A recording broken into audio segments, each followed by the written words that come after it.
In a world where most people watch movies and then forget about them, these brave heroes join forces to watch them again and then talk about them. Join them in their epic journey as they go back in time, a decade and beyond, to revisit and break down films from a vast array of genres. Do these movies hold up over time? Are they classics? Find out on Retro Movie Roundtable. Starring your hosts, Brian Fry, Chad Robinson, Dustin Melbardis, Lizzie Haynes, and Russell Guest. Coming now to headphones in your ears. Welcome, all you lords, ladies, and knights of the Retro Movie Roundtable. It's the show where we watch movies and talk about them. I'm your host, Dustin Melbardis, and joining me today are two good friends, two good co-hosts. That's right, it's a dealer's choice episode, and it is my selection, yours truly. Ladies first, how about you greet our audience, Lizzie Haynes? Hey there. I am so excited to be with 2 out of 4 of our hosts, talk about some movies, and let's get into it. It's all hosts tonight, rounding out the round table. Tonight is Chad Robinson. Good evening. I have not been in this particular configuration, so I'm excited for how this is going to go. I've never been. Is this the first time? It's just been the three of us? Oh, yeah. It is. Wild, untold pleasures for our listeners to get 3 of your hosts ready to take on a movie tonight. That sounds like we're doing a Hellraiser movie. Untold pleasures. We'll open the box. Yeah, we are not doing a Hellraiser movie tonight. We are not doing a horror movie tonight. We'll get to the movie in a moment. But first, I started the show with just a little Walken impression. Chad, do you have a favorite Christopher Walken quote? So this is going to sound kind of lame, but you have to see the movie Seven Psychopaths at the very end. Guy with a gun comes out and he says, "Put up your hands." And the way Christopher Walken just goes, "No." It's so funny. And the guy immediately has the correct reaction. He's like, "What? What? Yeah. I said, "No."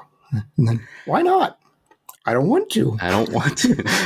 It's just fantastic. That made our top 10 list for best of 2012. Yes. Some of our lists. That was on my list. Yeah, and it was on my list too. What about you, Lizzie? You got a favorite Walken quote? Yes, kind of in the same vein as Chad. I mean, to me, like whenever you think of Christopher Walken, you think of like his Saturday Night Live skit that still is viral now. But for me, the very first thing that I ever saw Christopher Walken in, Dustin, I've actually spoken to you about this before. My very first date was in the 8th grade to see Sleepy Hollow in theaters. Yeah. And I will just never forget the sound that he made. I'm going to back away from my microphone so it's not jarring, but it was like a ha, like kind of sound that he would make as the horseman before, in like all the beginning parts before he was obviously decapitated to continue the rest of the movie. I don't know necessarily why that sound got to me, but it did, and it stuck with me for a really long time. And I don't know. He got in there, and I've loved him ever since. Wonderful, because there's so many quotes out there that I would think I've said it before too. We got to cover Sleepy Hollow someday. We have to. I'm down. Yes. His sharpened teeth. Yes. He filed his teeth. Yes, so creepy. Yeah, I remember that. For me, Lizzie, you brought up that a lot of people got their introduction to Christopher Walken through his many times hosting Saturday Night Live. And the same for me. We had several DVDs of all types of, you pick them up for $3 at McKay's Books or at, the used bookstore or the DVD shop. Like, we're getting rid of all this stuff. And we had a bunch of best of SNLs. One of them had a Christopher Walken sketch with him and Seth Meyers. And Seth Meyers is playing the host of a prank TV show. And the prank TV show is all lighthearted, very much like Punk'd, but, kind of silly stuff. And Christopher Walken shows up, and his style of pranks are extremely violent. And they show the hidden camera footage, and he kills someone with a tire iron before laughing about it. And so the line from him is the host of the show gets freaked out. Like, what do you mean? Is this like a prank on me? What's going on? You hurt someone. And Christopher Walken looks at him coldly. "You're sounding like a real stiffly stiffison. I hate stiffly stiffisons. I want to prank them for hours in my basement." Like, whoa. So that was my when you get to see someone with his gravitas really lean into something a little silly, that will always be in my mind. Chad, what's the last movie you saw? Well, we've covered 1931's Dracula on the podcast, so I watched the follow-up. It's called Mark of the Vampire from 1935, same director. I like this one so much better. It is a very different movie. It's got a fun kind of a twist, almost a parody to it, to the 1931 version. So I really appreciated it. I'm afraid of the spoilers here, but is Dracula in it? Yes, absolutely. Okay. And my next question is, do they give Dracula something to do? Yes, they do. Well, then my number one criticism of 1931's Dracula has been handled. Lizzie, what's the last movie you saw? So my husband and I recently did a double feature just at home. And we started with Nefarious, which was, I think that came out in theaters in April. And we watched that. And afterwards, I felt like I needed a palate cleanser. So we watched Holes it's a Disney Channel movie. Yeah. Based off of the book. And when I tell you, I don't know if you guys saw that movie, there's a little musical number where they have all the different kids singing afterwards.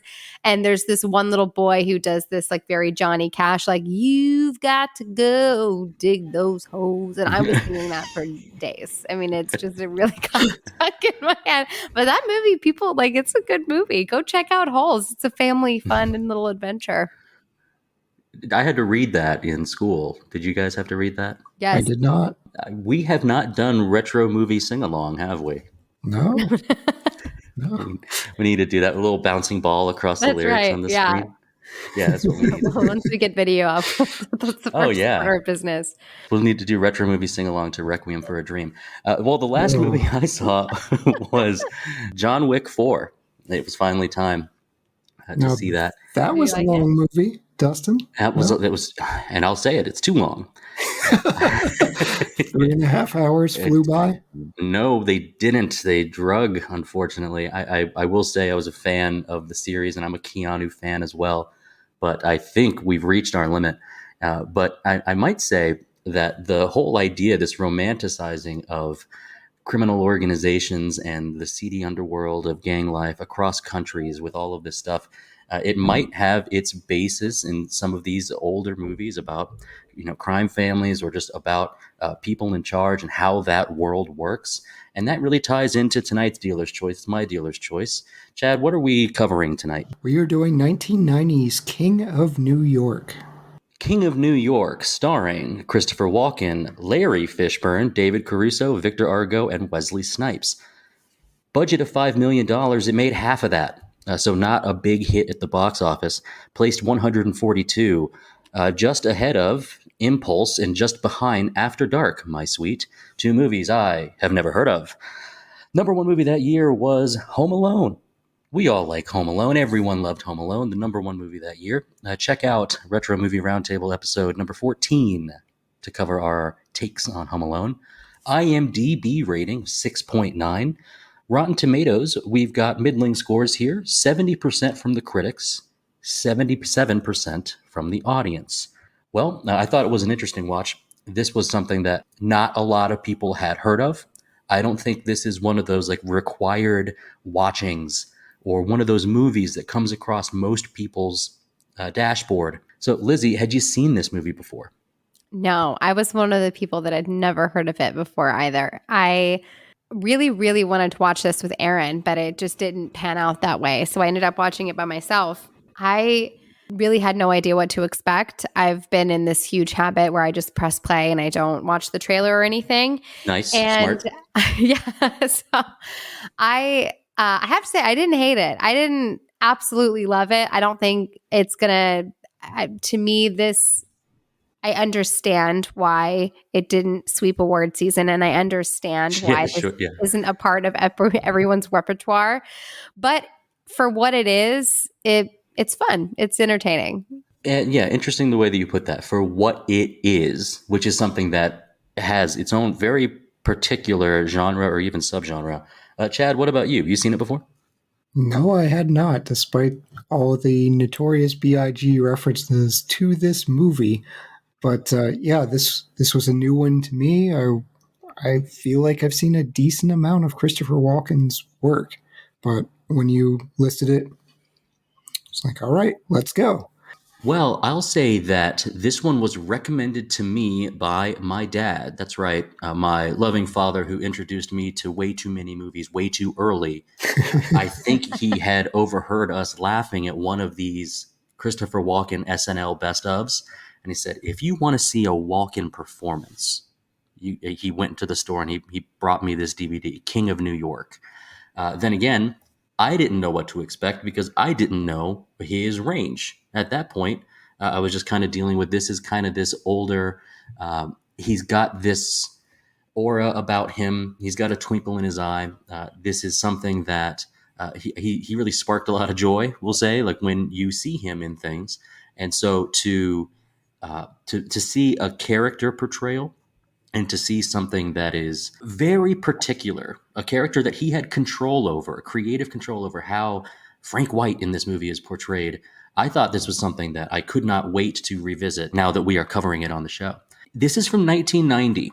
So I wanted to bring up, and I'll ask you, Lizzie, how do you think this movie holds up? Oh man, that's a loaded question. It's kind of tough. I think it's really hard. I think if they were to make a King of New York movie today, I mean, there's a lot of elements of it that I would say, unfortunately, probably do hold up. You know, there's that scene where Christopher Walken, it's towards the end of the movie, and it's almost where he kind of unveils his kind of reason for doing things, his Yes. motive, if you It's will. hard to talk about this before we start talking about the plot summary. Yes, absolutely. And without spoiling anything, he just, he kind of unravels why he does what he does. And essentially is like, these people had it coming. They're not the kind of people that I want to do business with. And when you think about what kind of people that those crime bosses people were, in all honesty, unfortunately, those are problems that you still see a lot today. So in that aspect, it definitely holds up. I think when you talk about the aspect of police and their relationship with a lot of these kingpins, that I don't know that much about, if I'm being totally honest. Yeah. But I think that in terms of the issues that the police have with the public, I mean, unfortunately, that's still very much an issue as well. So I think that there's some reasons possibly why it doesn't hold up. But in terms of the actual bones of the issues of the movie, I think unfortunately a lot of this stuff is still happening. What an answer. Is that like, unfortunately, this is still an issue. Yeah. Yes. And I definitely see what you're getting at. What about you, Chad? Same question. There are definitely some slurs that you don't say in movies anymore that come up here. Yes. The treatment of women is less than stellar. Totally. Most of them barely have names and even less clothing. And there's typically not a good reason for it. Like sometimes there's good reasons. I'm a horror fan. Sometimes the reasons are a little flimsy, but hold on. Yeah, the horror reasons are extremely flimsy, if you catch my drift. But it's because you're such a horror fan. It depends. I mean, Friday the 13th is a huge offender for that. 100%. Yeah. But yeah, some of how the gangs act as well is very early 90s. It really felt to me like watching a Will Smith performance. Like they were imitating how Will Smith would act in Fresh Prince of Bel-Air, even though that was probably... Even though it was after. And then also, like, you have to think that, like, Fresh Prince is like the Miller Lite of, like, what is like the toned down, watered down version of gangster or thug. He doesn't touch this at all. And that's interesting. You could almost look at it because there was a very particular time that these styles, these manners of speaking, I think you could almost call this period in a way, in which case it gets kind of a pass from holding up. I would say that I would agree with you all that there's a couple things that stylistically you're like, oh, that is so dated. But it's also comforting to see stuff that is dated like that. The same way, I mean, imagine what the Fresh Prince is wearing, that green and yellow striped t-shirt and like a bright colored hat. It's silly. Like you wouldn't do that. Things change so quickly as far as styles go. But I will say with the with the choice of clothing and the choice of music used in this. It does kind of fit this very particular zeitgeist of this time, and I'm glad that it does. There are certain movies where the criminals are so smooth that they're wearing slick suits, and a slick suit just kind of exists throughout the generations of movie making. But in this, you've got some really wild choices, and we'll talk about after we come back from our little advertisement break. Chad is going to give a plot summary for King of New York, and then we're going to dive into this movie. If you haven't seen it from 1990, whether you're a Walken comedy fan or you want to dip into the kind of dramatic flair that Walken can provide, watch this movie, come back, and listen to us. See you on the other side. Welcome to the All 80s Movies Podcast. I'm Bill. And I'm Jason, and this is the podcast where we talk about the blockbusters, the flops, and everything in between from one of the freshest decades for movies, the 1980s. So whether you're a brain, a jock, a valley girl, or a Jedi, we've got some 80s classics for you. Do these movies stand the test of time? Are we discovering something new? Is there an 80s movie we're finally watching for the first time? Join us each week as we dive into the cinematic nostalgia that inspired and influenced a generation. From the hits to the cult classics, we'll discuss our earliest memories, favorite scenes, fun facts, and our not-so-favorite movie moments, too. It's the All 80s Movies Podcast, now available on all major streaming platforms. Please subscribe and happy listening. And we are back. If you haven't seen a 1990s King of New York, then it's time for you to pop that DVD in, pop that VHS tape in, whatever it is, watch that movie, because Chad is going to tell you what happens in this movie. Take it away. Frank White is a drug lord recently released from prison. He moves in on rival gangs, eliminating them one by one unless they cooperate with him. The NYPD's narcotics squad is hot on his heels, but they lack evidence to bring him down. After arresting some of Frank's henchmen and seeing them walk free, the NYPD squad take justice into their own hands and raid a nightclub where White is partying and kill many of his men. Frank retaliates and begins taking down the cops, even at a funeral. Lieutenant Bishop finally tracks Frank down, and a confrontation ensues on the subway where Bishop is mortally wounded, as is Frank. Frank makes it to a cab where he's surrounded by the police and slowly fades away in the back of the car. You know, what a concise and to the point plot summary here. And there's a lot that happens in this movie. There's also a lot of stuff that just kind of, we take our time with the development of our scenes with New York as to what's going on. I think we have 2 minutes of what it looks like inside Sing Sing prison, and there's not a single thing about prison culture in here at all, aside for a couple of jokes. So the movie's to the point. Our man, Frank White, wants to run New York City in more ways than one. Our music is brash. The type of people that we're dealing with are plain to see. The style is dark and ominously lit.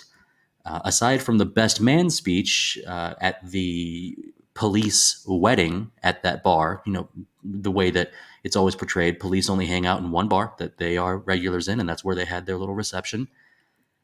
There's no comedy outside of that little space. If someone were to bring up gritty crime dramas, and we've covered a couple on this show, Lizzie, how would this movie fit into the conversation? I think this definitely follows the formula of all of your typical gritty crime dramas, and the fact that you've got your kingpin, and it's just basically an adult version of King on the Hill, if you will, just trying to push everybody down until he gets up. Probably my favorite of all of these movies, as amongst many others, are probably The Departed. The Departed.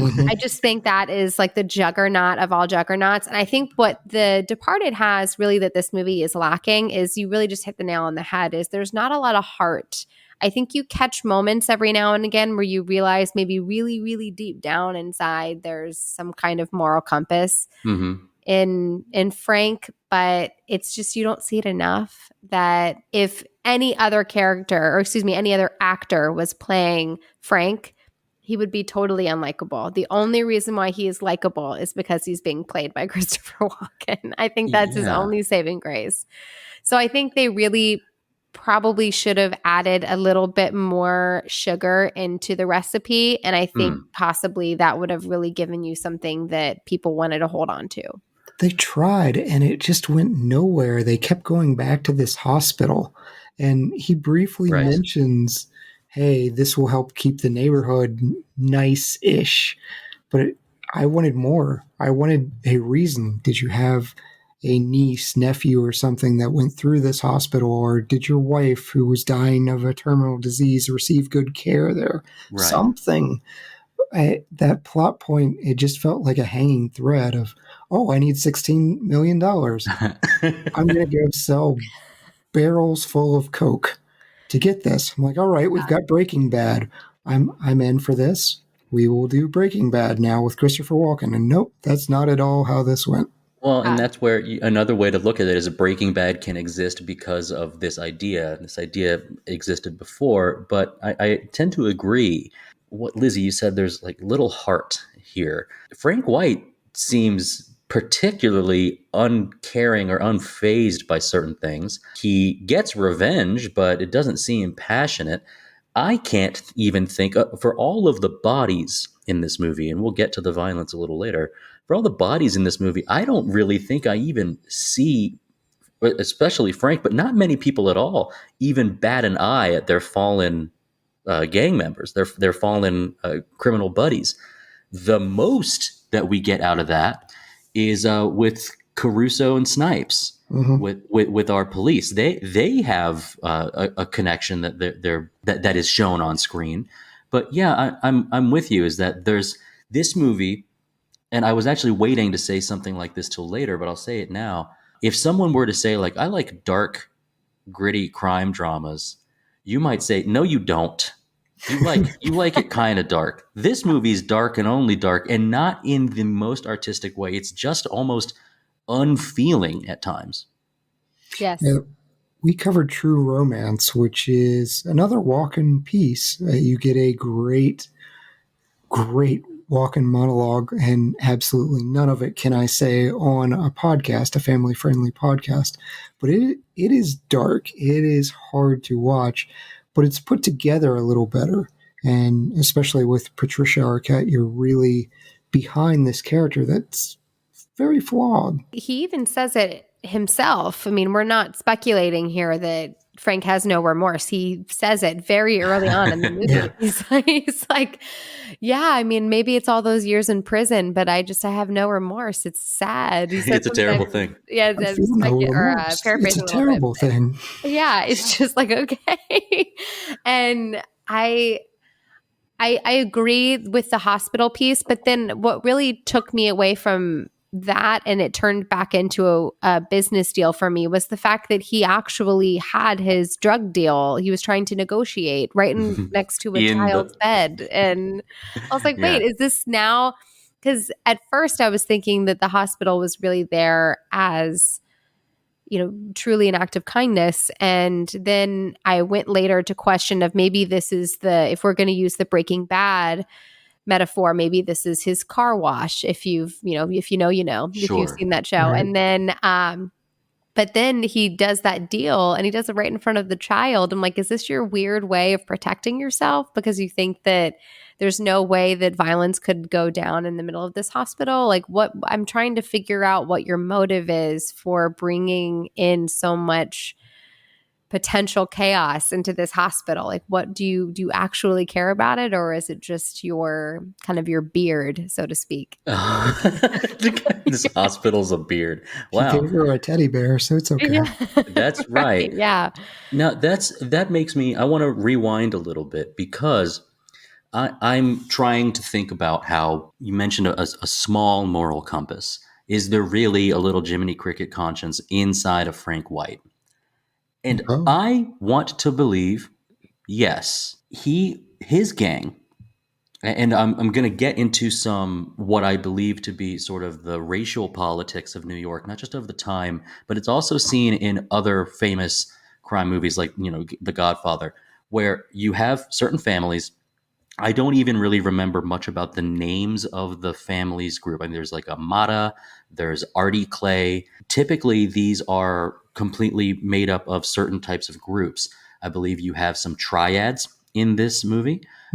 So you've got like, all right, this is the Chinese group. This is the Italian group. I think you've got either a Dominican group or a Puerto Rican group. It may have been a third Latin American country. Right, You've got these groups. Colombian, right? Okay, and then you've got a Colombian group. So like that is something that we kind of see, and it's very popular in this genre. And one of the things that's almost always present, and maybe Abel Ferreira was saying this, or was assuming you knew this potentially, which would be a mistake, is that none of these crime groups give any credit to the black man. Is that the black groups are seen as the street peddlers. They're not bosses.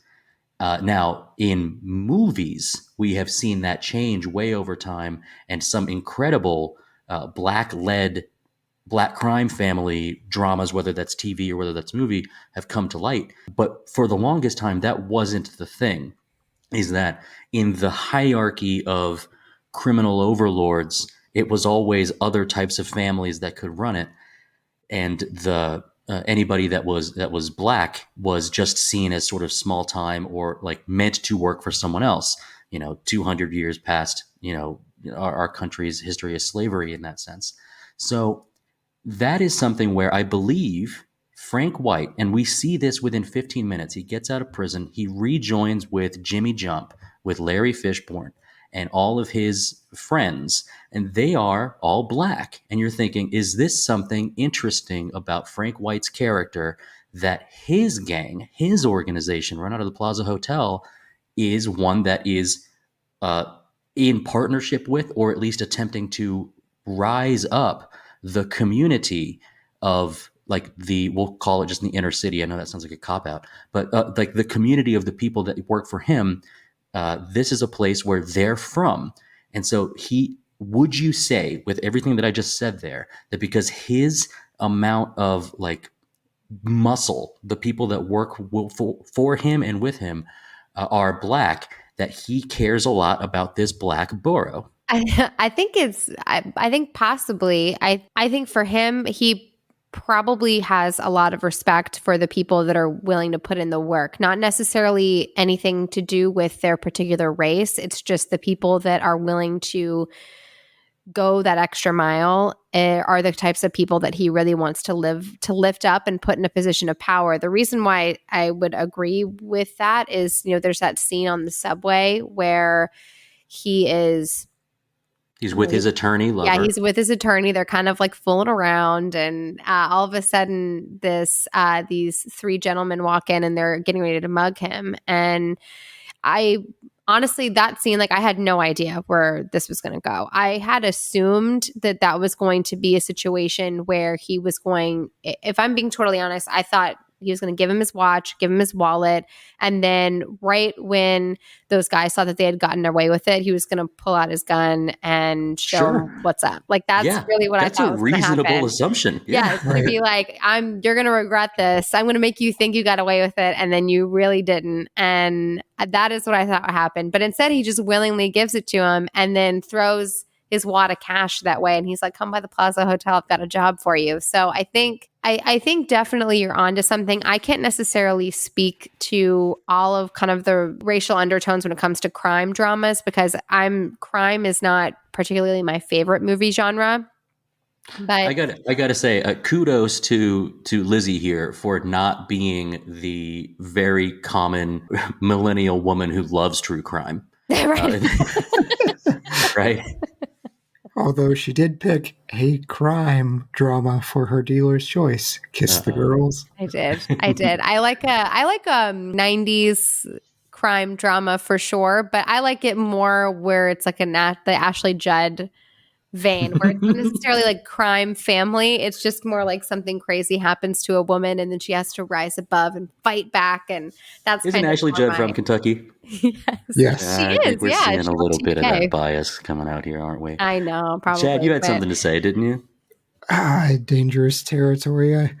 Sure. That's fun. a good. Yeah, it's a good thing to preface it with like, "Hey, dangerous here." Yeah, it's always fun discussing 90s racial tensions on a movie podcast. But yeah, I don't buy that Frank really was trying to elevate anyone from his community. One of his lady bodyguards or whatever was a black woman, but the first opportunity that he comes under threat, what does he do? He pulls a George Costanza and puts her in front of him and lets her just absorb all the bullets. Hold on, I watched that scene twice. It seemed like she jumped in front of him as protection, like a bodyguard. Oh, he did not. He shoves her into the path of the bullets. So yeah, I have to rewatch that. I actually think I agree with Dustin on this one. I think she jumped in like a lookout. Yeah, I think she tried to protect him. Hold on, but we will have to come back and confirm that. Yeah. I mean, we've got there was someone from the Chinese mafia. His name was Larry. That was with them as well, and I think it speaks more to Lizzie's point of he values loyalty. I don't think he cares what walk of life you are from. Just within this little mafia families, there are cliques. They're, like you said, the Italians, the Colombians. They're largely sticking to their own racial groups. He is the exception here, but he's using Larry, and Larry is not getting paid appropriately. You've got to pay for loyalty, and somebody offers Larry more money than he's seen, and Larry flips on him. Yeah. Oh, and you know what? He is definitely equal opportunity here. He walks into the Italian back room. Yeah. Which, by the way, I don't know what those rooms really look like, but if I had to guess, this seems right to me. The idea of this sort of decrepit storefront, all the tables with white linens have the chairs on top, and it's when you get back into like where there should be a kitchen where there's a gambling game going on. Like that seemed accurate's not the right word, but it seemed like real to an audience of people that aren't informed of what that's really like. But yeah, he said, if any of you are tired of being oppressed by guys like this, you're welcome to come join me at the Plaza Hotel. And so, yeah, you had that fresh-faced young Italian dude. It's like, yeah, I'm coming right with you. Follows him right out the door. What juxtaposition, too, because you have, like you said, like that back dirty room that's just kind of decrepit and covered in graffiti, and that's one. And then you have the Plaza Hotel. It's just a total juxtaposition of the two. Yeah, and then I think you've got the Triad gang where their hideout is a rundown movie theater where they're watching Nosferatu. Yes. Yeah, so like it's something where building up his community or like this borough, he also says something to the politician, or he says something in a conversation when they're around that world, which is privileged boroughs aren't the only ones that are allowed to have hospitals. And I thought to myself, well, that's kind of interesting. He brought up toward the end, Lizzie, I know you were trying your hard to restrict yourself before the plot summary, but when he's mentioning about like, I don't want to do business with these kinds of people who put teenagers on the street to hook and who do other kinds of atrocities. Hey, man, this industry is what did he say? $100 billion industry. And for the 3 years I was in jail, the problem only got worse. Just a businessman here. I thought that was like really telling that like, I understand you, copper. I understand, detective. Your job is to try to stop people like me, but I'm not the problem. People are going to find ways to get high. And if I'm going to make a lot of money off of drugs, what's your problem with me putting it back into the community? Because you keep killing percentages of the community. That's the problem. He said, I don't kill anybody that doesn't deserve it. And he kills the other crime bosses doing things that he tries to frame as worse. Does that make sense? Can you buy into Frank White's thinking here? Or are you just saying like, nah, because he's a killer, he's got to be stopped? Because that's Roy's mentality, and that's Caruso and Snipes' mentality too. Is it like, no matter what comes of this, his fame, his wealth, because he's involved in crime, like, babe, we just got to stop him. Yeah, he shows up at the cop's funeral and just offs Gilly, who's sitting in the car with a shotgun point blank. At that point, dropped. Quite a shock. Yeah, I did not see that coming. The department is handicapped. Like there is no chance that they're going back after him. Gilly's probably lost his job because he leads an illegal raid and gets a whole bunch of his cop friends killed. So yeah, it wasn't necessary. It wasn't a you deserve it. It was a you ticked me off and I'm going to show you guys who runs this town kind of thing. Yeah. I like the plot that you just revealed, Dustin, this idea of this kingpin with a heart of gold that just understands that Not quite 24 karat, but there's like a little gold in there. I think turns your finger green. It's a little green gold. Played into that a little bit more and turned the volume up and had them really focus on that rather than, it's almost sometimes you have these action movies where you're jumping out of a plane and you're doing all these crazy stunts and getting from A to B doesn't always make sense, but it almost seems like the writers don't necessarily care because they just want to show the big stunts. Yeah. Oh, we've got 2 minutes till a big explosion. We're fine. We don't have to flush this out anymore. Like the audience isn't going to care because we're giving them lots of, all the things that they want. And I kind of think that this is kind of where this movie fell flat, because I think if you really were to, if the movie plot was to really zone in on a crime boss that actually did care about cleaning up the streets and making it a little bit more kosher, then I think that actually would have been interesting. And if you really did have this kind of moral code of I'm only going to come after and kill people that deserve it, I think that actually would be a movie that I could really get behind. It's almost like a crime boss meets Dexter kind of the Punisher situation. Yes, exactly. Like I think that would have been so interesting. And I think Christopher Walken could have absolutely done that. But I think in this case, I think perhaps that's where they wanted to go. It just didn't land that way because I think they focused way too much on getting all the violence and kind of all those big scenes that all of the little pieces that are required to sew all of those patches together just didn't really come into play, into focus. I would actually agree with you here that there wasn't enough. God, when you said like turn the volume up, like it made sense. Like if we just had a little more of that, does Frank White, portrayed by this charismatic dynamo, Walken, does he become someone that is easier to root for? Because I don't think he's easy to root for. But it's something. Can that be something where he's a Danny Ocean? Well, no, he's never going to be Danny Ocean. But could that have been adjusted slightly? I think so.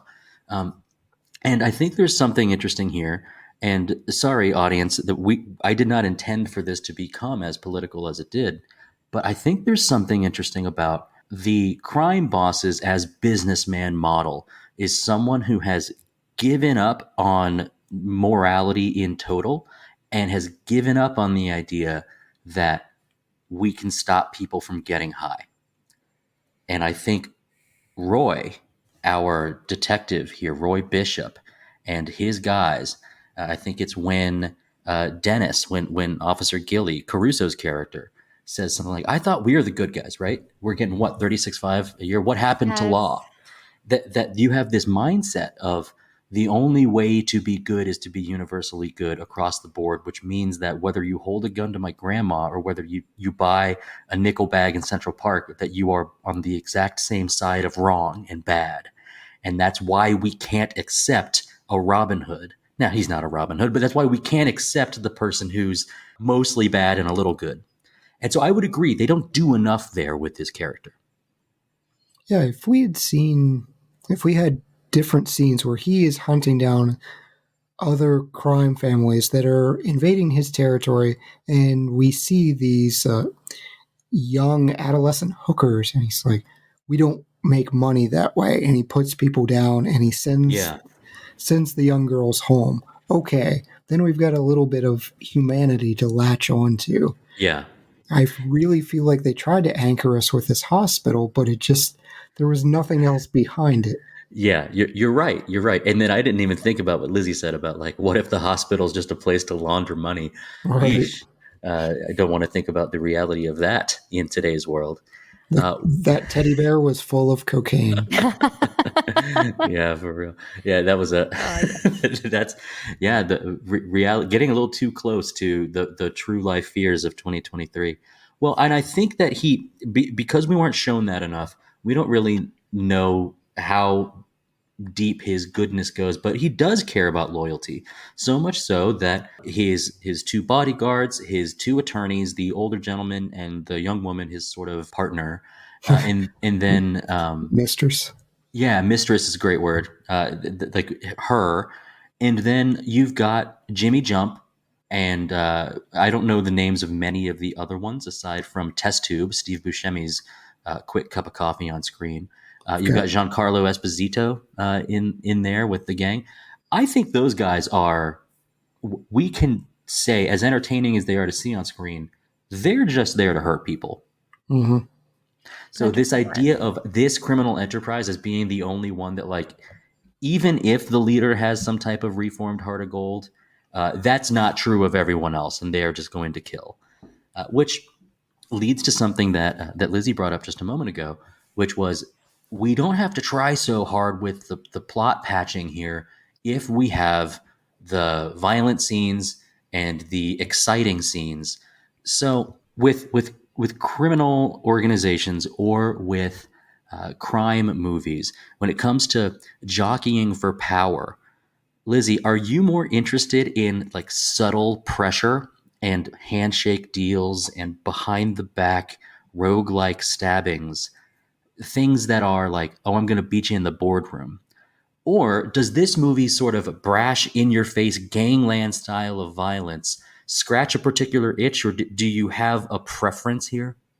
For me, it would definitely be the former. I think that it kind of goes back to, when you're an adult, you kind of realize like the sticks and stones thing is, it's not true. And you realize like that actually words can be far more hurtful than a violent moment. And I think that that's very true kind of when talking about the form of violence in these crime movies. I really think that the direct in your face violence, I understand why it's there, and I'm certainly entertained by it. And if it's done in a way that I think really serves the plot. But what I think is far more interesting is when you look at the character development and the relationships that these people form with each other, and not just specifically in this movie, but in any crime movie. Yes, and really Prestige TV has helped with that a lot.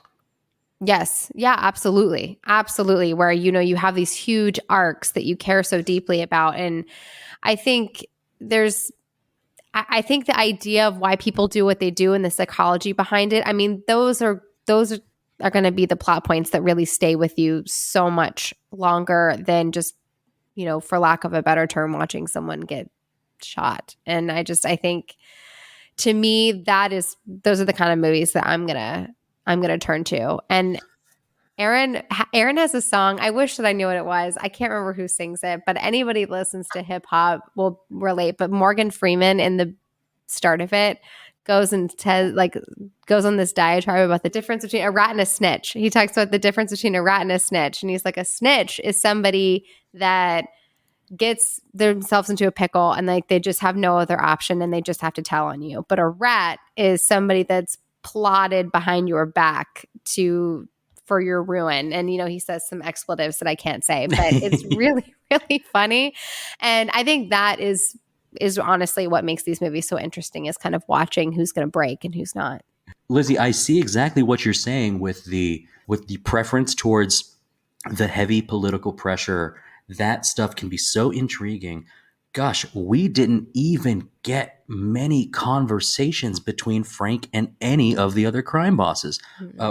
We don't know exactly why they failed to come to an agreement. It was either too rushed, they developed no time for it, or it's just sort of like, well, that wasn't too important to Abel Ferreira, that to see, hey, could we create some type of alliance? I want to get cut in on it.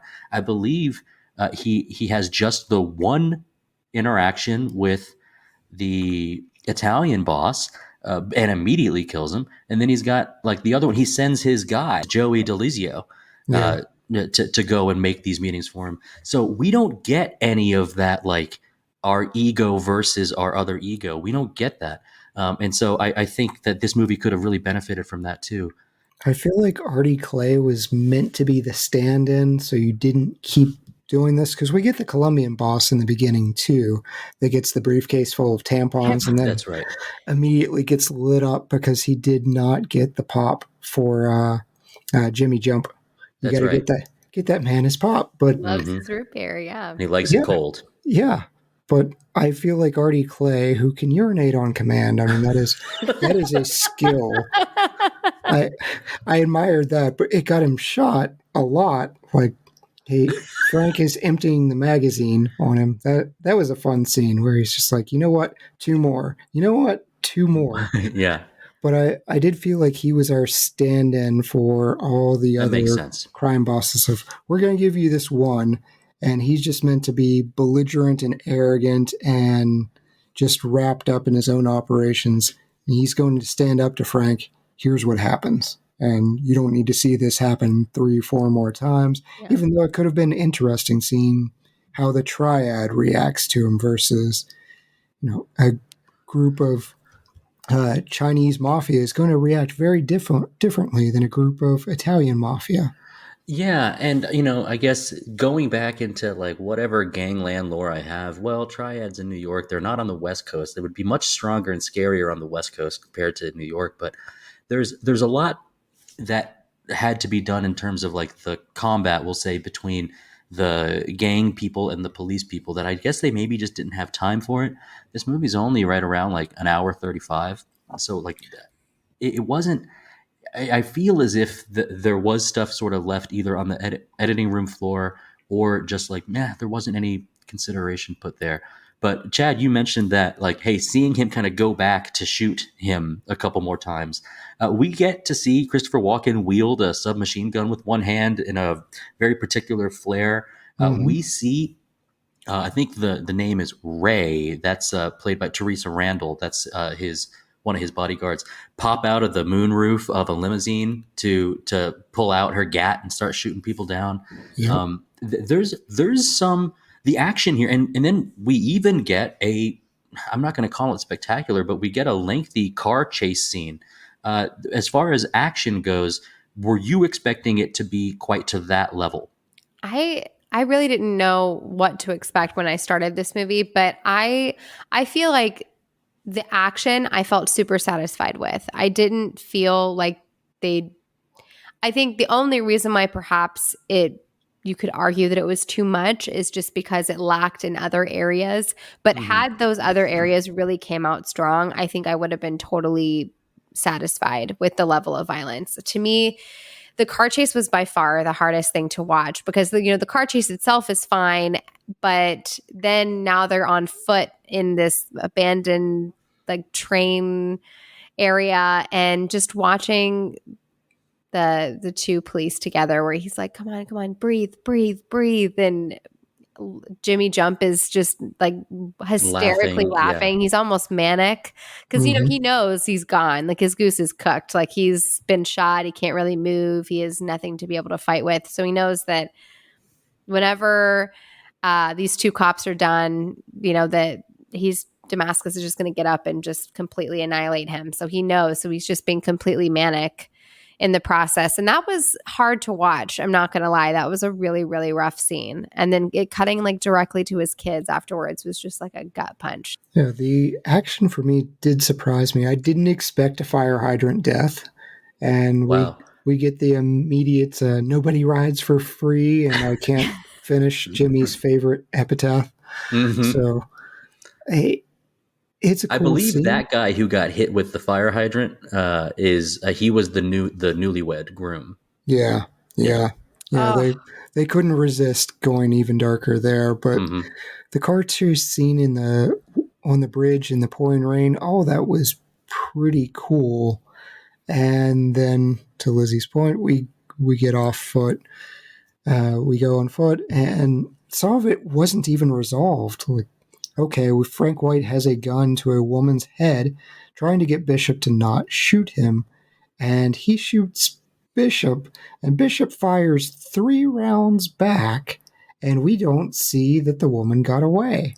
Like, this is stuff that I just want to point out to the director of, hey man, if you're going to put this lady in an important scene, make sure there's a resolution. Did Bishop, while he's falling, firing haphazardly, hit this woman? And we know he hit Frank White at least once. Where did the other 2 go? And there are other times for the funeral. Their getaway car is a limo at a cop funeral where there's sure to be motorcycles. And the cops look out, they chase on foot briefly, and then essentially go, well, he made it 100 yards. He's gone. And I'm just thinking, this thing is not an escape vehicle. Go after him. I need some kind of resolution here. Well, especially considering traffic is what gets Frank White in the end. Yes, New York traffic. It'll get you one way or another. That's right. I was absolutely convinced he was going to, because I was very confident that was Frank in the limo. But again, I had something totally different planned in my mind, because the limo pulling up, and so you have about 15 seconds to kind of emotionally prepare for whatever you're about to watch. And during that time, I thought to myself, this is definitely Frank, and he's going to taunt him. He's going to say something to him of, I bet that, that really sucks, like some kind of really insensitive remark, but then probably mark his territory and saying, you came after my guys, you killed a Jimmy and a good number of his men. And so it's just this idea of like, after this big fight, let me peacock a little bit around you. That way you can kind of know what's up. And instead it was, hey, you, and just right. blew his head off. And I just was totally, my jaw was on the floor, like literally mouth agape. Like I could not believe that had just happened. This whole time up until that moment had convinced myself that he was going to be the hero of the movie, that at some point he just had some miraculous moment where he, was 2 or 3 steps ahead of Frank, and Frank got his, and just, it did not work out that way. It was like Game of Thrones almost, like nobody was safe. Like the moment that you thought somebody like, okay, this is going to be the person that takes him out, it was like, nope, he's gone. This was more like Game of Thrones season 8. Right. Yes. Yeah, it was just really rushed. Yeah. George R. Martin was no longer writing our script. Yeah, that's right. Oh my gosh. Don't even get us started on that. I gotta say, like the shock of that moment alone is like something, whoa, you kind of couldn't believe it. But also I was a little confused as to why he ran to the car in the first place. I don't remember the movie giving me a reason for the urgency for him to run away from the funeral. I thought that was maybe an opportunity to develop his character a little more, to see if he does if Dennis becomes someone that we can root for. Because, and the reason I wanted to say something is because I don't get a lot with Roy Bishop here. Chad, how do you feel about our leader of the police? And he's there to oppose the Young Guns and their vigilante justice. He's the top brass, or not even top brass here, but he's in charge of them. So, yeah, I mean, his entire point is, or his character arc is, no, don't do that. Oh, now you're all dead. Guess I've got to be the one to finish your work. And so we're all supposed to appreciate that he's realized that he was wrong. And I don't even know that he was wrong, but yeah. Most of the characters, I thought it was a complete waste of Wesley Snipes. Like, yeah, and it did make me think, like, what else do we know him in yet? Because he is such a powerful stage presence, but he's just kind of second banana here. Yeah, not even that. I mean, he has no personality in any of his lines. They're cookie cutter, straightforward lines, and we see him in things like White Men Can't Jump. But yeah, like I was just kind of thinking to myself that, like, Was it a real underuse, or did we just think of him as having way more like presence at that time? But yeah, I think the only thing that really stood out to me was about Snipes is the very well known, and speaking of the hip hop of this time with Schoolie D and like KRS-One, that like the black police officer, or the black cop, is really seen as this kind of that. Now they didn't put any weight on it, or sorry, they didn't put too much weight on it in this movie, but it's a very weighty subject. The Right. idea of, hey, we know who you guys are targeting, and I can't believe that you're wearing that uniform kind of mentality. Yeah, there were so many interesting things. I did look it up. It was 92, so he gets his chance to shine. But it was New Jack City was 1 year later. But you're right. There's so many other interesting topics, and they largely had to cut this movie. It was going to be rated X. So it was almost 2 hours long, and it was rated X. And I don't think they were going to put the nuance that we're begging here of, hey, expand on some of the racial reasons, expand on the hospital. Tell us why Tommy is a detective. Was he from this neighborhood? Does he know these people? Or is there a sense of betrayal there? I don't think any of that was there. I imagine Chad, how nice would that have been if they grew up together somehow? Yeah. Jimmy Jump and Tommy knowing each other. Yeah. Jimmy Jump and Tommy Thump. It's a better movie, but granted, it was rated X before, and that just tells me they spent more time in the cat house. There was more of they keep calling her councilwoman. Her name's Jennifer. She doesn't even get a last name. There was probably more of her chest in this movie, or her backside. There was probably just more of that. We probably got 15 to 20 minutes more of gratuitous nudity. Right. Gratuitous, just kind of for the sake of it. And I feel like that's kind of what we get. We had a direction. We had some stuff like within frame, and it almost makes you wonder, like if Walken was the right choice for Frank White. I guess Lizzie, you're a Christopher Walken fan. How did you feel about his like portrayal? We do get some of the like soft shoe from him and his smile. Very particular things about Christopher Walken, but. We've talked about sort of the rest of the themes of the movie, or the things that kind of string the plot along. But tell me a little bit about how you saw this Christopher Walken portrayal. Honestly, there's nobody else that could have done it, in the sense that Christopher Walken has this eccentric personality to him, and he's so quirky and silly. In the beginning of the movie, when after Jimmy and his guys take out the Colombian kingpin, with all the tampons, and he gets his root beer, and they're back now at the Plaza Hotel. You actually don't know what's going to happen. You have no idea what his relationship is with Christopher Walken at this point, and they're kind of having this tough standoff, and then all of a sudden Christopher Walken, which I have to imagine it was somewhat improvised, because I know he loves to dance. He does like that boom, yeah. And then Jimmy, I keep wanting to say Laurence Fishburne, but Jimmy is the glitter boy. He's looking to get sprayed and slayed, and says all these other things. He's like, I heard that, and like he does add his own flair to it, and I think. To me, it feels fairly obvious, at least in my own imagination, of how I envision Christopher Walken.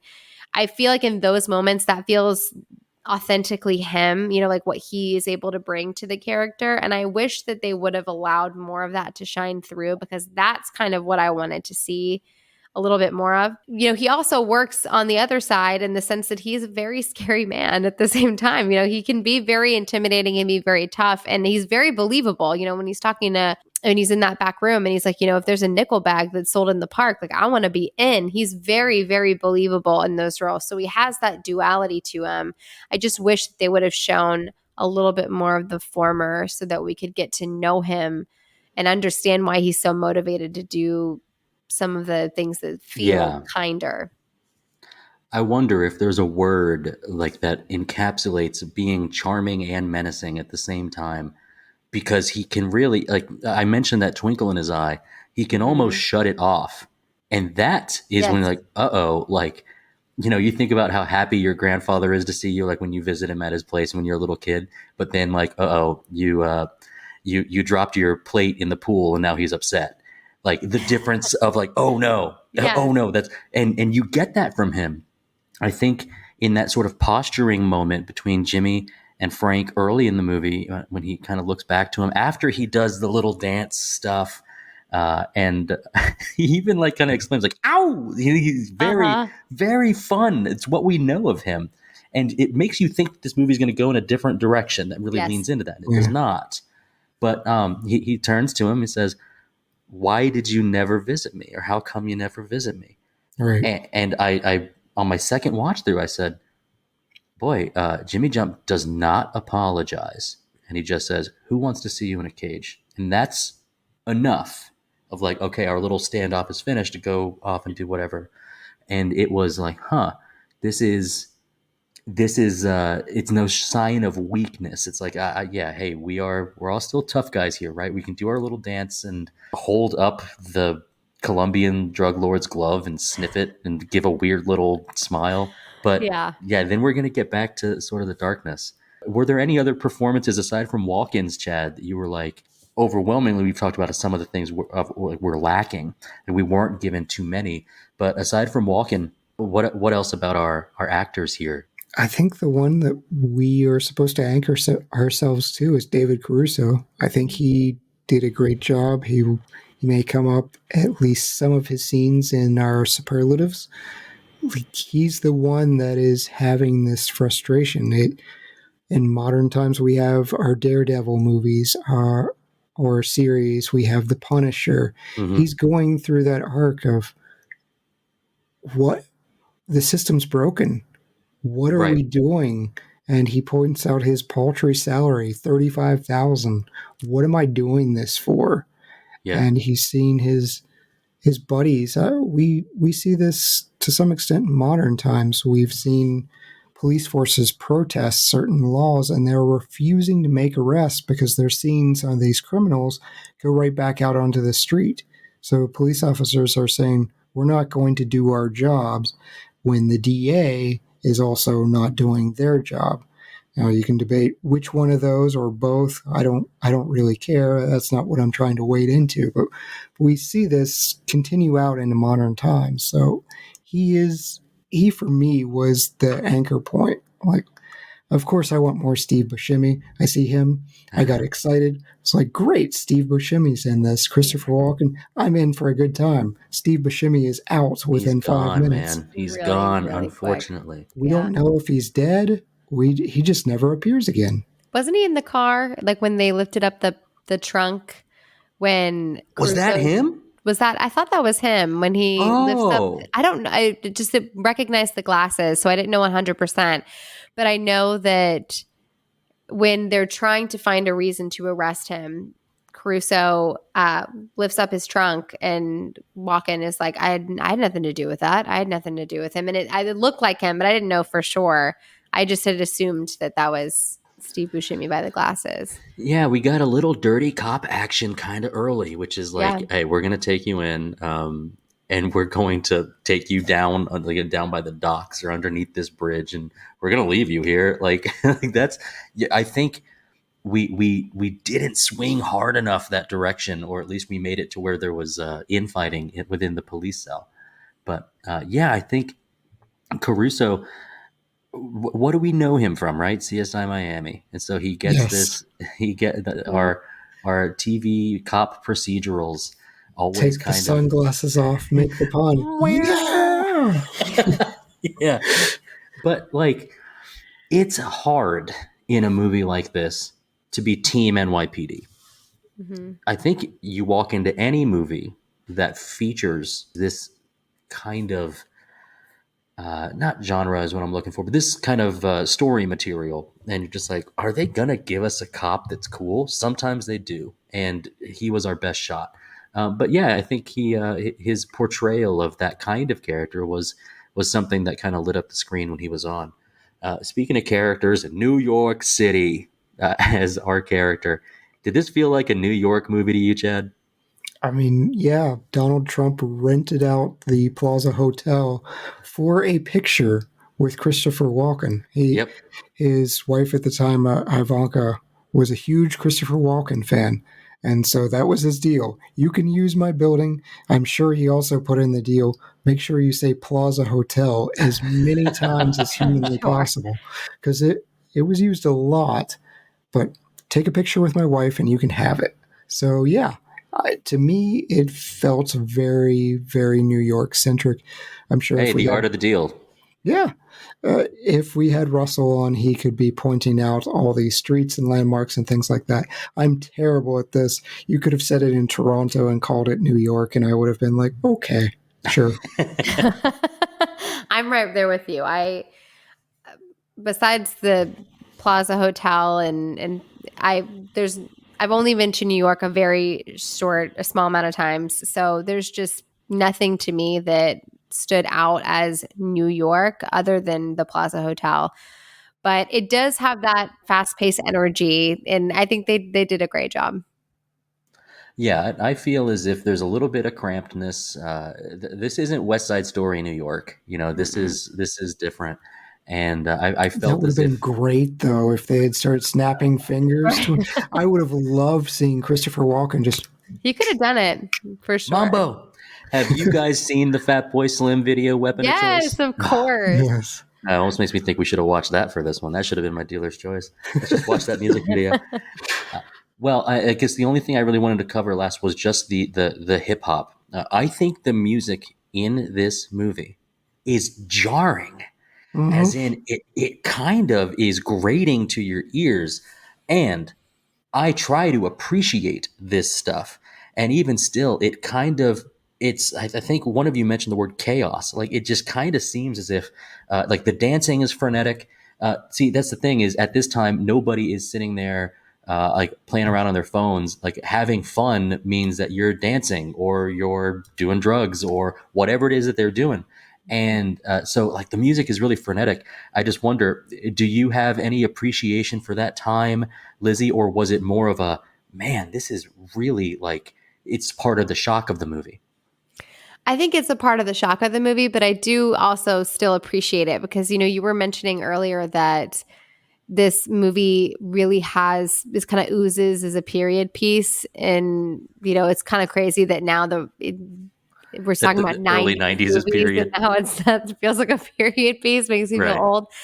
But I do agree that the 90s had, just like the 80s and 70s and all the big decades before, there's just this really tangible sense of style, really tangible sense of music, and just a vibe. And I think that the music was really no different. I think that it really yielded itself to just creating that period piece so that when you watch this movie, you turn it on, you are truly transported back to the 90s. It is around the height of MTV. So yeah, we're incorporating that a lot. But Dustin, you nailed it. It is jarring. It's weird. We have dance party cuts. We have another cut, which screams MTV to me of they're playing Am I Black Enough for You, which is a very interesting song that's Billy Paul's to play when we have Frank White, who even in his name has white.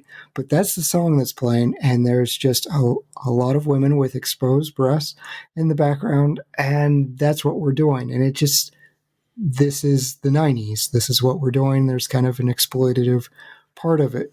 But even the lounge singing, and we get the musical cut. I don't know what our director was going for. There's a lot of things. It seems like somebody told him in film school, focus on an object. It doesn't matter what. So we're going to focus on like a teacup or a suit, and then just slowly pan across the meaningless things on a table, and that will be our shot. And I'm not one that notices these things a whole lot, but I noticed them here of why are you doing these lingering shots? Why are you doing these tracking shots for something that these weren't Chekhov guns? None of this was relevant at all. Right. And, Hey, a little crooning from Freddie Jackson, the Freddie Jackson, Right. as Freddie Jackson. Sure, right? Sure. Hey, I'm never going to say no to that. But there's a difference when David Lynch focuses on like a musical piece, and a difference when Abel Ferrara does. And I just thought it was something where I'm always excited to let the music fill my enjoyment meter. But I think what Yes. it did more here was it filled my angst meter, or it filled my just sort of, the immersion was there, but it also, like, I don't know if I was ever really comfortable watching this movie. It was just sort of like okay, well, yeah, there's more dead people, and even the relaxing part is tense. And so, like, there's things where maybe that's art, right? Is that you're supposed to feel, and we did. But hey, give us a little more Steve Buscemi. Give us something. I don't know, but it was just something that I wanted to see how the music affected y'all. Is there anything else about the atmosphere of this movie before we hit our superlatives?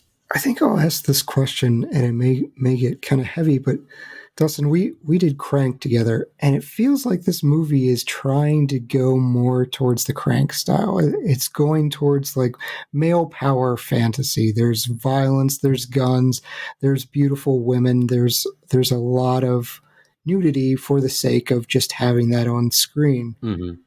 I don't think, this is going to sound insane, but I don't think it worked as well as Crank.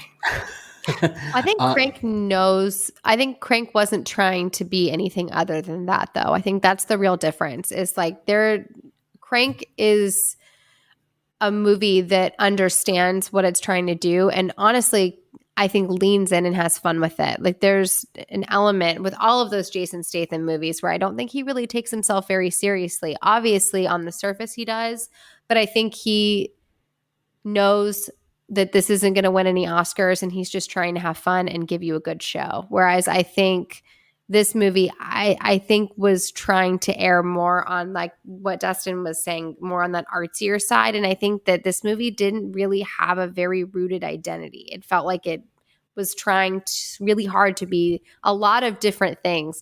And ultimately, when you do that, when you just can't find an authentic anchor, you just kind of end up feeling all over the place. I think that's kind of what happened in this movie. I see what you're saying, Chad, with the idea of like, could it have leaned that direction, or which direction did it lead? And I think what it was is there was a box with a hole or a dot in the middle. And that dot in that box was like, no winners.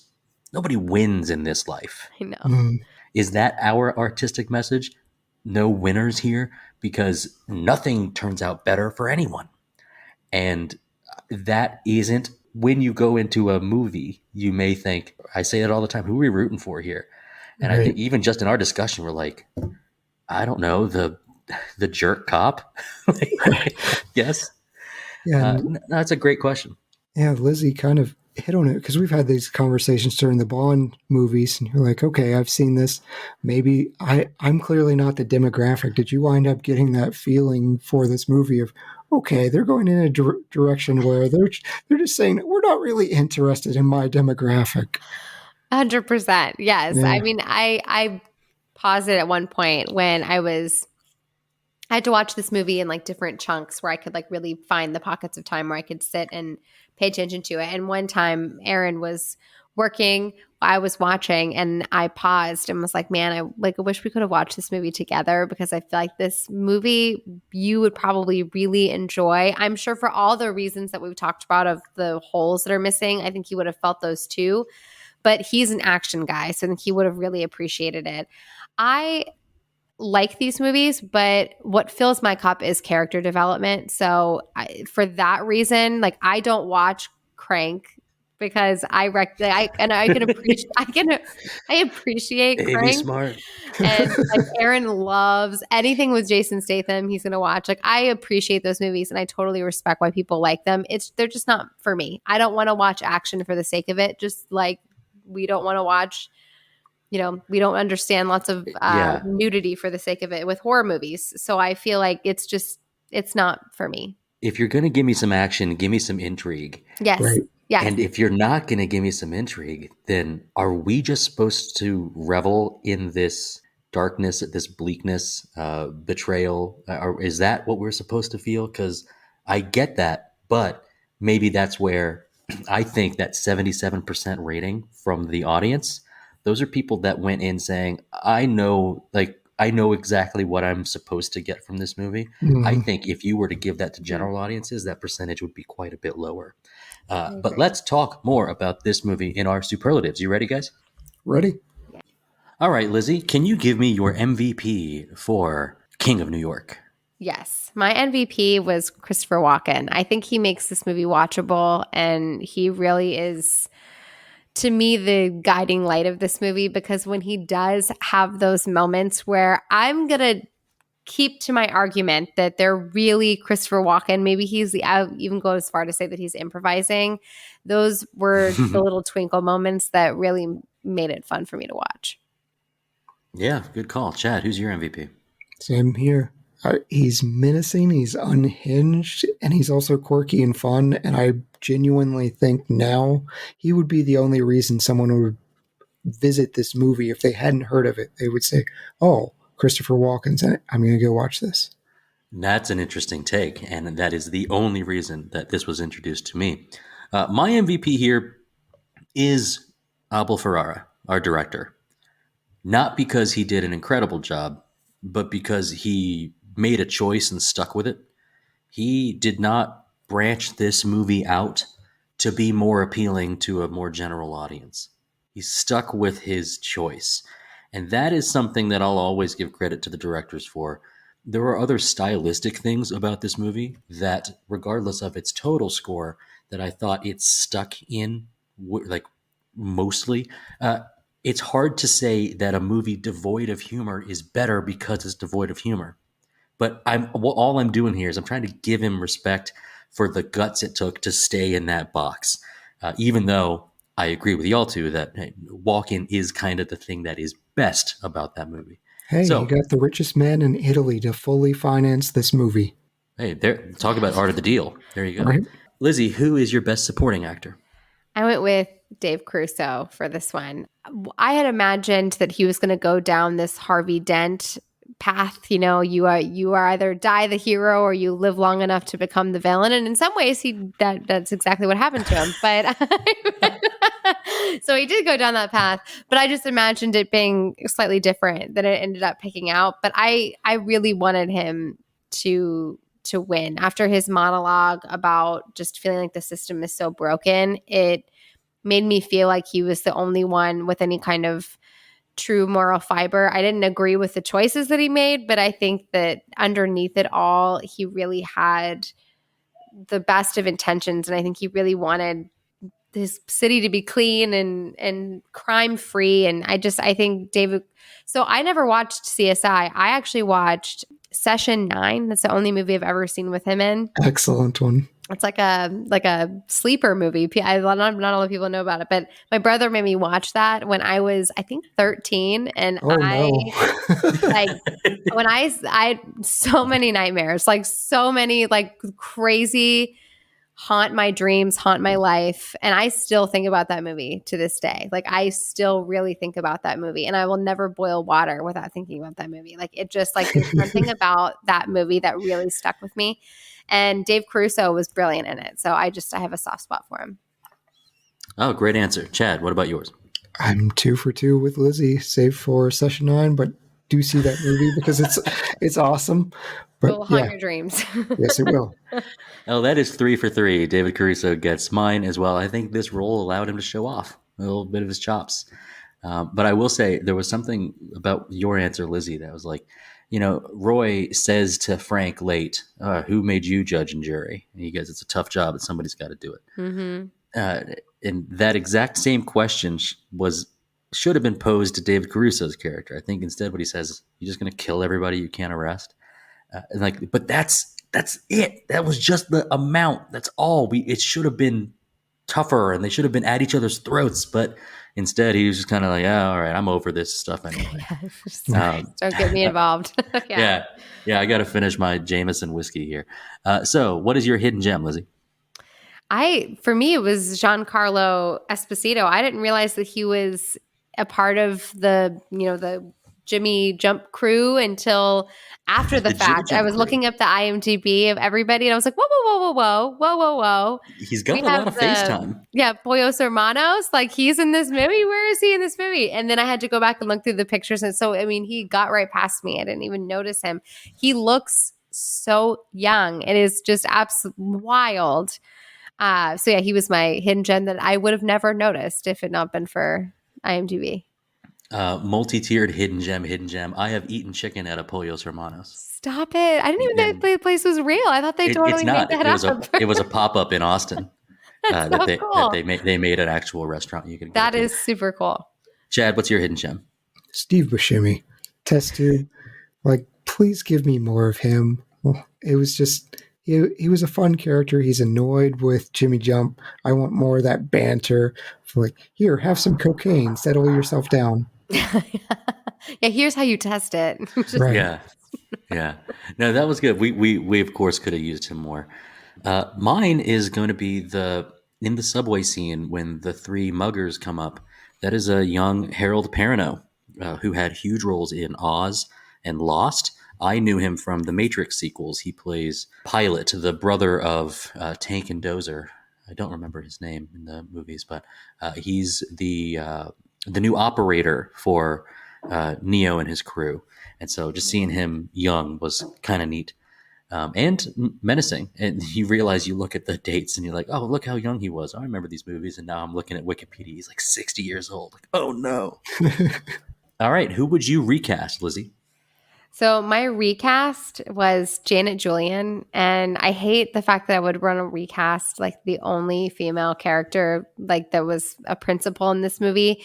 But and maybe it was just the way that she was written and not so much the actress, because Janet Julian herself was great. But I wish that she had a little bit more spunk and spirit to her. You know, there's that flirtation that takes place on the table where she's like, you know, I thought you were going to keep out of trouble. And just, they have that little moment. And I think that I chose Michelle Pfeiffer to replace her, because I think that she, even when she's not speaking, she has this presence to her that feels like she can be one of the tough people. Like, I can hang. I'm not this delicate little violet flower, and I don't need to be treated like one. And that is very much the presence that she brings. And I think that for this attorney, you really needed that quality, that really tough woman quality that I think Michelle Pfeiffer could have done a great job in. It would also be kind of nice if our women had anything to do. Right. I know. I mean, I think I want to believe that if Michelle Pfeiffer had taken this role, that she would have fought for more of an arc. And because unfortunately, you know, she like does cocaine off that guy's chest and then she's gone and it's just over for her. So, I mean, it was more than his chest, which never do that. It numbs things. Oh gosh. Yeah. And I just like, all right. Pro tip from Chad. yeah. Pro tip from Chad. All right. So what's your recast, Chad? Larry Fishburne. I thought he was absolutely awful, and he begged for this part. Like, he showed up in Jimmy Jump apparel and didn't have to audition. He was cast as something else. And I know it's an anachronism, but it seemed like he was doing this Will Smith impression. Will Smith wasn't big at this time, but it just seemed like that. And I wanted to replace him with Chris Tucker. Like, Chris Tucker saying these lines, I believe. I do not believe Larry Fishburne saying these lines. Yeah, that's interesting. My first, he's in the very beginning of the movie. Like, when you hear him, I said, like, out loud, like, oh no. That's the choice? Because he's had such powerful roles. And that's the choice he went. But he probably just wanted to expand and, like, have fun with it. Yeah. And that's fine. But it was like, ooh, okay, I guess that's how he's going to be. You know, and also credit for, I mentioned earlier that it was only Frank that might have had a tiny conscience, but I really dug that little moment when he gives the coins to little kids. Hey, go play the game. Yeah, go play Street Fighter. He's like, make sure that these kids get enough to eat, and like, I thought that was nice. Yeah, hands are a Benjamin. Like, that's we don't get enough of that. Lizzie, you were so right. Character development was way down the list of stuff that mattered here. For me, the guy that ended up kind of betraying, offered 50 grand to let the cop sting happen, is played by a guy named Paul Calderon, who you may recognize as being the bartender in Pulp Fiction, who says, "My name's Paul, and this is between y'all." People like him. I don't really like him. I think Terrence Howard, though maybe a bit too young at the time, would have been a character who is more sympathetic to the audience, who doesn't seem as slimy and seems as the exact kind of guy who it might tug at your heartstrings more to see him go through what you see him go through before his ultimate death. So Terrence Howard there instead. What's your best shot, Lizzie? So I usually pick, for me, I find that the first 20 minutes of a movie, if they're pretty powerful, like especially if I just press play, I find that I usually find my best shot pretty early on in those cases. And this one was really no different. I've got to say, I really enjoyed the scenes just where they're driving. It's like almost probably in the credit scenes, and there's just this traffic light that keeps shining on Christopher Walken's face, and then all of a sudden it'll go back to dark, and then it'll shine back on his face. And the main reason why, is we've kind of touched on it a little earlier, is that, you know, at this point hasn't even opened his mouth yet. We've no idea who he is, what he wants, or any of those things. Mm-hmm. But, you know, Christopher Walken has the twinkle, as you called it, but he also, just as you said earlier, Dustin, can really become dead behind the eyes. And just seeing him with absolutely zero emotion, and maybe it's the headless horseman part of me, but just seeing him with that like complete blank expression within that kind of blue light shine in his face, it kind of like, it gave me chills. It was pretty creepy. So that really stuck with me until the end of the movie. So that made best shot for me. Yeah, they drive by the hookers, and she says, "Hey, baby, you want to stop?" And he turns over to her and she goes, "Ah!" No. It would have been good. It would have been good. It would have been a way different movie. Oh, all right. What's your best shot, Chad? It's Frank's slow, kind of awkward walk up the subway stairs after his encounter with Bishop. We don't quite know that he's been hit, but there's something off, and they just stick with him as he makes this very slow ascent. Yeah, that is good. And I think it took my second watch to like kind of key in on it. Once you knew that he'd been hit, they're like, "Oh yeah, they did something." He's even ginger as he walks through the turnstile. Right. His gait is off. Yes. My best shot is it's from the perspective of the three muggers in the subway train, which is right after him and his attorney were fooling around. He's got his arm around her, and he doesn't look physically imposing, but there is this sort of dark aura about like what he's capable of.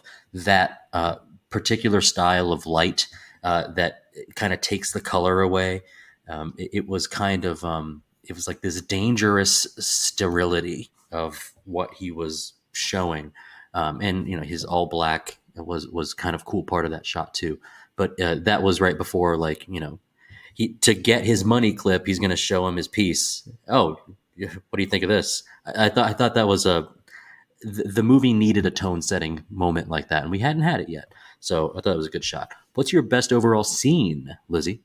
You know, you took the words right out of my mouth. My favorite scene is the train scene. It's early on, and so I had really thought this movie was going to go in a completely different tone based on that exact scene. And that scene was so fun for me to watch because, like I had said before, I was really anticipating a completely different outcome. And because he just so willingly gives up his things and sees kind of the potential that to him, they're kids, like to them that these kids have.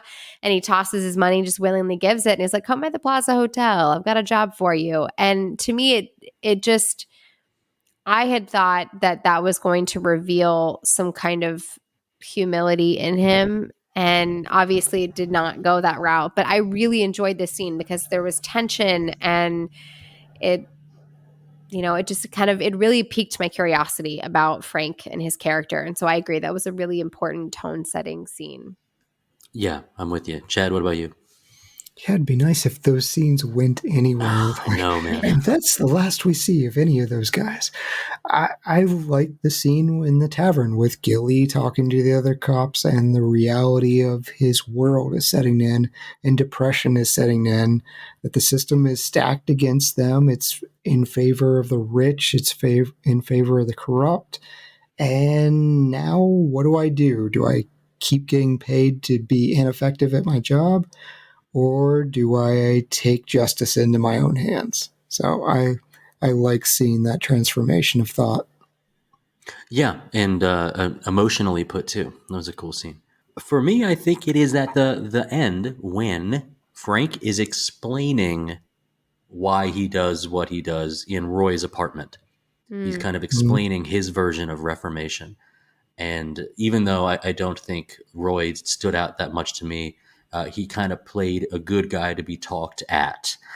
Roy essentially only speaks in like one-liners.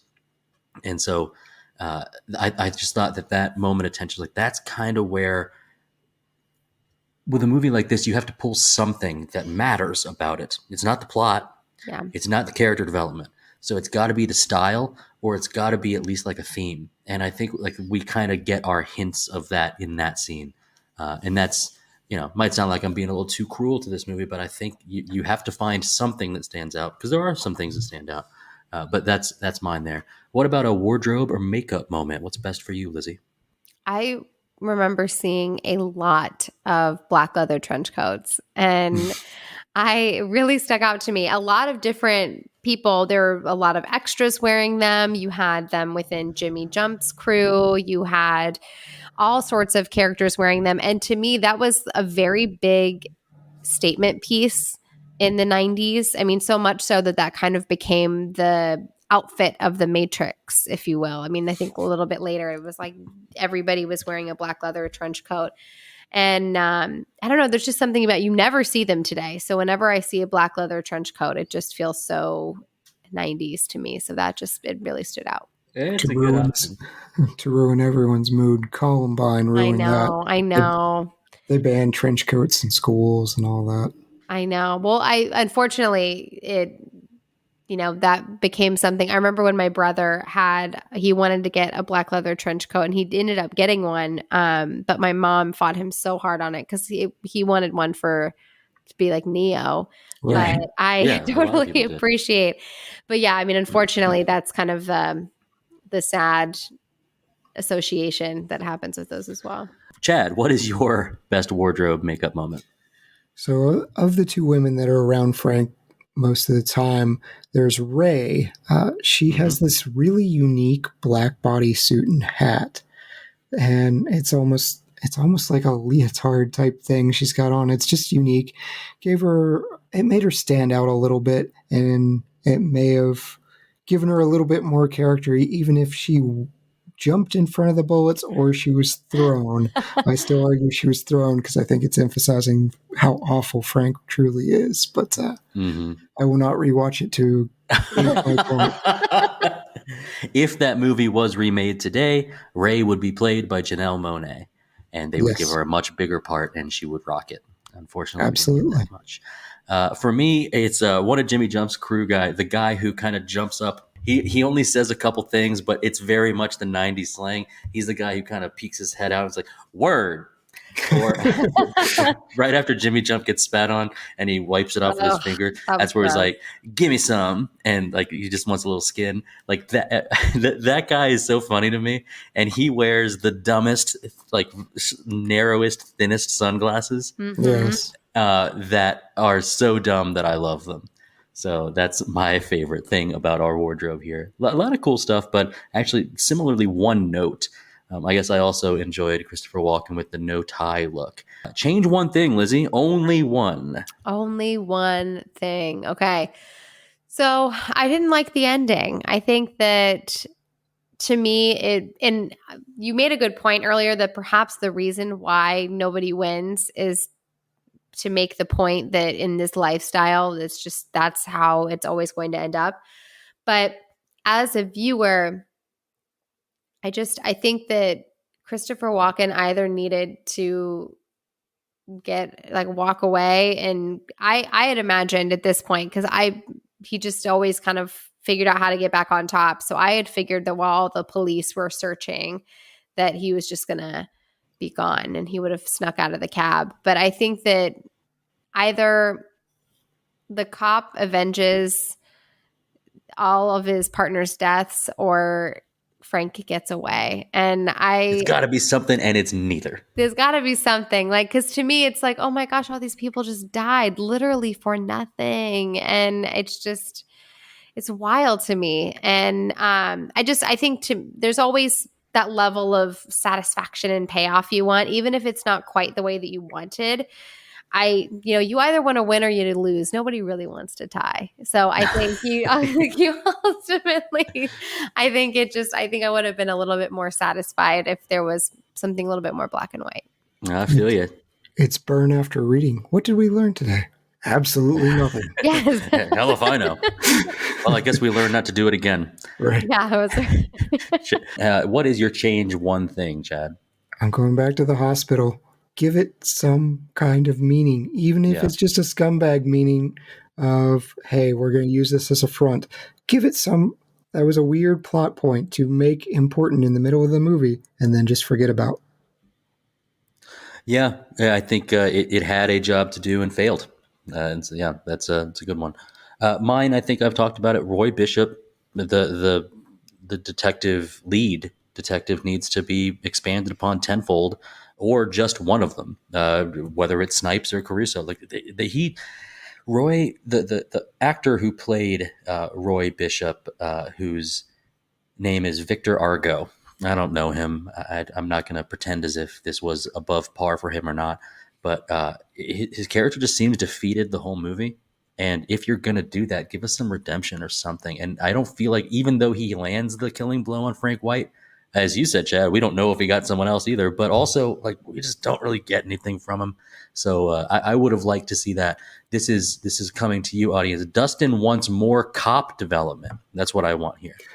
So that's what this movie could have improved from for me. All right, let's finish it up with best quote. Lizzie. So while Jennifer and Frank are having dinner together, she says to him, "I thought people like you didn't believe in the legal process." And Frank responds with, "I thought people like me were the legal process." Mm-hmm. And I think if they had expanded on even just that quote and kind of let that be their North Star, I think that they would have found kind of the direction and the voice that they wanted. Because ultimately, that was my biggest shtick with this movie and gripe with this movie, is that I feel like they didn't have the direction that they really needed to take it home. Mm-hmm. What's your best quote, Chad? "Where my chicken at?" Gilly's taunting him, "I got your chicken," and there are a lot of words I'm leaving out. Mm-hmm. And it was a nice callback. Yeah. Oh, yeah. But when they're in the chicken shop, the callback too, like there's another cool like quote there. You can almost miss it, which is we got a witness who's going to talk. I don't leave no witnesses. I don't leave no witnesses. Yes, that was pretty tight. That scene was sad for me in the sense that I was I was on the treadmill while I was watching like a good portion of this movie. And he takes the food and he's listing off all the things that he's wanting. I'm like, oh, that sounds so good. And then I'm like, oh my gosh, onion rings. And I was walking. And then when the cops come in, he just throws all the food at that guy. I'm like, no, I know. How much food is wasted? That was really fast for all of that food, by the way. Right. Yeah, he was complaining immediately. It's like, settle down there, Karen. Like, your food will take a minute. Have you ever worked in the food industry? Like, it takes a minute. You want your food to be fresh, right? Yeah. My best quote. "You think ambushing me in some nightclub is going to stop what makes people take drugs? This country spends $100 billion a year on getting high, and it's not because of me. All that time I was wasting in jail, it just got worse. I'm not your problem. I'm just a businessman. Now take out your piece, but be careful." The little stinger button at the end of that was like, okay, most of this is menacing. And then what I loved about that quote is you get Walken's like little eccentricity at the end of it. Be careful. And then as he walks out, he gives him the bang, bang. The movie made much more sense for me after that delivery. And if you have to wait for just one line of dialogue to make it make sense, maybe we lost our path a little bit along the way. All right. If it hadn't been clear, this is a movie that we all offered the things it could have done better, the things we were lacking. So, Lizzie, out of a 5-star rankings, 0 to 5, 0.5 is the worst, 5 is the best. What's your rating for King of New York? I think I'm going to give this movie 2 stars. And I'm going to do that because for me, rewatchability plays a huge piece in that for me. And I just don't see myself revisiting this movie. I think perhaps once just so that I can see if Aaron likes it. But I just don't think that it's something that I myself would ever turn on and watch. So that's kind of the first reason. And then the second reason is that we've touched on this a little bit. But I think unfortunately they had so many different plot pieces that they wanted, and they just weren't able to marry them all together to make sense. Like they really, really had a lot of stellar ideas. And unfortunately, I think that it was like there's just too many strands and they couldn't find the right path for themselves, and they just tried to put it all in. And unfortunately, I think just when you do that, you have to sacrifice character development, and it really showed in this movie for me. And in the time since this movie's release, there have been a lot of other movies that have they've either picked up some of those pieces and really fleshed them out and had something great, or they've been able to round out this genre more so than it was at this time. So yeah, I understand. What is your rating, Chad? That's an excellent point, because you have to compare this to things like that came later, Training Day, The Departed. I love you, Dustin, but we've spent an hour and a half saying shoulda, coulda, woulda. Yeah. And I just couldn't connect with this one. I tried, so it's a 1.5 star movie for me. Yeah, a fair rating. I thought I might be the high man here at 2.5 stars. This movie really, really misses the mark. And what sucks is that we see the mark they're trying to hit. Yeah. Because it's been done so well since then. And so it really left me wanting, in the worst way, the way we were saying, like, only Christopher Walken could do this role. That really kind of puts a damper on it, because he doesn't save the movie. It's up to him to save it, and he doesn't. So while it is a particular performance, it has its own style. It's doing something that was maybe a touchstone for not just other movies like this, but also for the hip hop community. Like, there's things about this movie that are important, but most movies get zero credit for the historical impact on the rest of movie making culture. This one also receives zero credit. I think I'm being generous with 2.5. And so that puts us right around the 2 for our average. Yeah, I'm glad I could share it with you. And I think now we know that when we're looking at crime dramas or we're looking at this genre, that now we've got a high end of the spectrum and a low end of the spectrum. And sort of we can know what we can look for. That's right. But it's time for us to select a movie for next time. Chad, are you going to help me with that? Absolutely. So just like Picasso, we here at the Roundtable are going through a blue period. Next up is a movie with the color blue in the title. So Dustin, 3 options. Option 1, 3 Colors Blue from 1993. A woman struggles to find a way to live her life after the death of her husband and child. Option 2, Blue is the Warmest Color from 2013. Adele's life is changed when she meets Emma, a young woman with blue hair who will allow her to discover desire and to assert herself as a woman and as an adult. Or option 3, Blue Valentine from 2010. The relationship of a contemporary married couple charting their evolution over a span of years by cross-cutting between time periods. I love that you went with just like Picasso. I thought you were going to do a little George Gershwin Rhapsody in Blue. Eiffel 65. Tell me, what is the rating of option 2? Blue is the warmest color? NC-17, sir. Well, I guess the Retro Movie Roundtable is going where it has not gone before. Blue is the warmest color for next week. You tried with this episode, and it was cut. It was edited down to just an R. So you know what? We are tripling down. We almost got there. Thank you, Chad. Thank you, Lizzie. Thank you. Yeah, you might not be thanking me that hard, considering I subjected you to this movie. Hey, you know what? This will not be even bottom 5 of worst movies that we've covered. Like, there are ones that I am still angry at Russell for. So, you know what? Another blue movie, Blue Velvet, maybe that made me question whether I like movies. Oh gosh.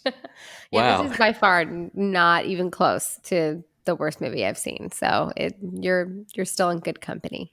Okay, fun. good. Yeah, my reputation hasn't been hit that hard. No, not at all. And thank you, all the lords, ladies, and knights of the Retro Movie Roundtable. We invite you to reach out to us. We want to hear from you. Subscribe, rate, and review us on Apple Podcasts, Spotify, Google Podcasts, Stitcher, Pandora, or wherever you get your podcasts. Subscribe to our YouTube channel. It's audio only. Give us a like on Facebook, Instagram, and follow us on Twitter at movie_retro. Email us at retromovieroundtable@yahoo.com.